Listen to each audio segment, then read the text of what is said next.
up, guys? Oh, wow. Justin here. So, my plans to go play poker at the bike today foiled again. And just a combination of, mostly I was determined to go. Mostly because within the last hour, I just caught this wave of allergies. And as a result, no, it's not COVID. As a result, I know after taking Benadryl and whatever, my brain's going to get all fuzzy. So, I do not recommend playing poker tired, intoxicated, or under the influence of any medication that allows you to be drowsy. I've ignored that rule in the past, and it just makes for a long, terrible, painful session when you just can't focus. So might as well not go. But in lieu of that, though, I was thinking if I did go, I was not going to have that long of a session to begin with, because I'm running around doing chores right now. I got my air fryer yesterday, bought some food, setting up my condo for a special day next week. It's Valentine's week, in case you guys didn't know.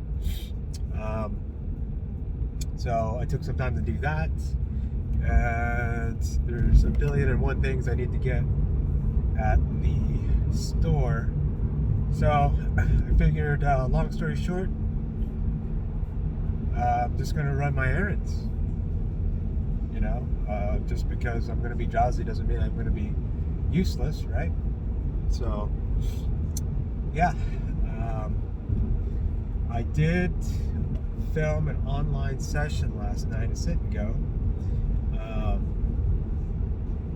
And this one I'm not quite sure how I'm going to approach. I said I want most of my vlogs to be real and uncut, or raw and uncut. I think with online videos, though, just to save some time, unless you guys like seeing the whole thing, even boring hands that I'm folding, I think I may do some light edits, like if there's a string of 5 minutes where 5-10 minutes where I'm not even playing a hand and I'm just sitting there staring at the webcam, then maybe I'll edit those parts. But last night video was a lesson in that. And in the video, I did go over in some detail about one of the hands I played. And as you guys will see, I had issues toggling between the replay screen and the live game. I'm going to have to find a way to make it a little smoother. It kept flashing my desktop, and I don't really need that on YouTube. But I thought it was winged, uncut. My idea was just to talk about the hands as I was going, but I didn't realize that sometimes I would want to play the replayer and talk about the hands I had on replay. So it's a combination of live and rehearsing a hand that that I had played. And then I realized as I was explaining why I played the hand I did, there's so many different elements in it. And the hand's fairly simple, but it really just depends on what level of play we're looking at it. At the end of the day, if we're not bluffing and we're going in the river, at the end of the day, the goal is to win the pot in the middle. But how you approach that and how you get the most value from that is going to look a little different depending if you're a beginner or a pro. The actual line, as in check, bet, fold, re-raise, pre-flop, flop, turn, and river, they're going to seem like at the surface level. Why can't anyone? It doesn't look like there's different levels to it, but that's really not the point. I'm trying to merge here. The point is, even though it's the exact same hand, it's a particular situation. The way a beginner views that particular spot versus someone who's been playing for a few years, and then of course, pros that have been playing for years, the routine, the mental routine, the decision tree, I like to say, changes. So I just wanted to mention that that will be my first online sit and go live slash analysis video. It's definitely going to be a little raw because like I said, there's no intros or anything like that. I just turn on the webcam and turn on the game and just start talking. So so maybe I'll get a little more professional on that, but that's really not my goal. I don't want to just look pretty in front of the camera and show you nice, only hands that I'm winning and stuff like that. I want to show you, like, this is exactly what I'm thinking while I'm playing this particular game. I started off with sit and goes because I find sit and goes easier than cash games, and well, why not start off with something easier rather than harder, just to get used to vlogging online and talking about the hand. So I think the more complicated one would probably be tournaments, but there's the opposite end of the spectrum where cash game players, strictly cash game players, might get offended by that statement. I don't know why. It's just the same game, different format, different structure, and yes, the strategies will change. You can play the long game in cash. What I mean by that is you can set up your behavior, say that you've been playing an hour or two a certain way, and you purposely know that you're playing loose or tight, then you can take advantage of that in a cash game for a bigger pot. So, for example, say you got caught bluffing earlier on in the session and it was only for $100 pot.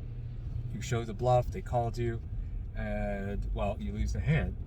But say 2 or 3 hours later, you get into a $500 pot, because players tend to look at that in-session behavior, including myself. They'll consider that. So when you go for the same move at a $500 pot instead of a $100 pot, but you actually have a hand this time, you're more than likely to get paid off. I think this works at all levels. I'm constantly watching Live at the Bike, Live at the Hustler, and things like that, and you'll see these guys tank for 2 or 3 minutes, and you're just like, come on, it's just pretty straightforward, But that's where the mind game and in-session momentum or in-session behaviors of other players really play a big role. So what does that mean? Does that mean should we be going for GTO or exploitive play? There's always that great divide in that philosophy, but in my opinion, it's really going back and forth between the two. Each of us as poker players has a preference on playing a certain way. It might be more GTO based, and others might be more exploitive based, and we'll get into that in another video. I think that's a great topic, because that topic itself is just it's a mind-melding topic with vague overall arching themes, so in addition to that, since I think it's a combination of both mindsets, the optimum play you can kind of infer or imply is that it's going to be a combination of both. Yep, I just said it. Optimum play is going to be a combination of both, because one may argue that a GTO play is actually an exploitive play on paper, or at least on the video, or vice versa. An exploitive play might look like a GTO play on paper.